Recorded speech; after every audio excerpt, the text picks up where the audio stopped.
EPFO 3.0తో ఎన్నో మార్పులు. ఇక చాలా ఈజీ. ఒకేసారి అకౌంట్‌లోకి 5 లక్షల వరకు డబ్బులు.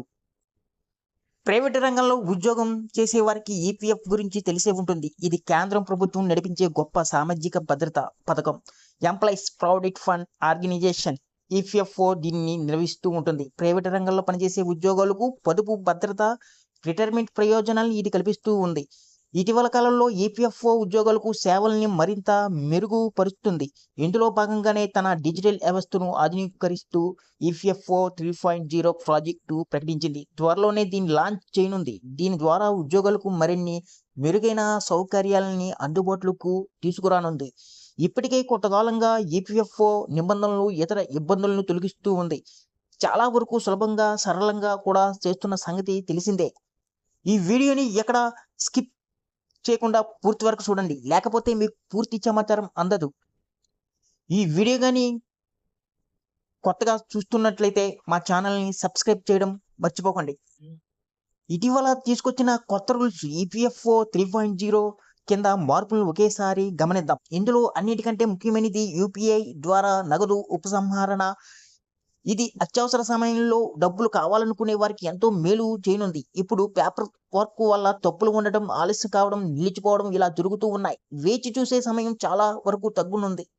ఏటీఎం ద్వారా క్యాష్ విత్‌డ్రా చేసుకునే అవకాశాన్ని ఈపీఎఫ్ఓ 3.0 కల్పిస్తూ ఉంది. మరోవైపు ఆటోమేటిక్ క్లెయిమ్ సెటిల్‌మెంట్ పరిమితిని కూడా 1,00,000 నుంచి 5,00,000 వరకు పెంచారు.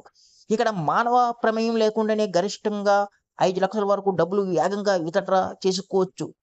ఇక్కడ పెద్దగా డాక్యుమెంట్లు అవసరం కూడా ఏం ఉండదు. ఆధార్ సీడింగ్ ఉంటే సరిపోతుంది. ఇతర మార్పులు విషయానికొస్తే విత్‌డ్రా కేటగిరీలో 13కు పైగా ఉండేవి. మరి పరిమిత సంఖ్యలో ఉండేవి. ఇంకా విత్‌డ్రా మొత్తం పైన నిబంధన ఉండేది. ఇప్పుడు అత్యవసరాలు, హౌసింగ్ నీడ్స్, ప్రత్యేక అవసరాలు అనే ఈ 3 భాగాలు తెచ్చింది. కొన్ని అవసరాలకు విత్‌డ్రా చేసుకోవాలంటే గతంలో 7 ఏళ్ల వరకు సర్వీస్ ఉండాలన్న నిబంధన ఉండేది. ఇప్పుడు దీన్ని అన్ని కేటగిరీలకు మినిమమ్ సర్వీసు పీరియడ్ ఏడాదికి కుదించారు.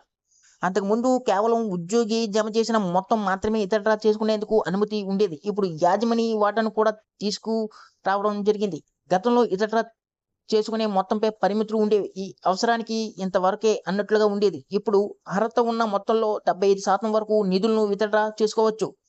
నిరుద్యోగం సమయంలో కూడా గతంలో కొన్ని నిబంధనలతో పాక్షిక నగదు ఉపసంహరణకు అవకాశం ఉండేది. ఇప్పుడు ఉద్యోగం పోతే వెంటనే 75% వరకు వెనక్కి తీసుకోవచ్చు. సంవత్సరం తర్వాత మిగతా 25% కూడా తీసుకోవచ్చు.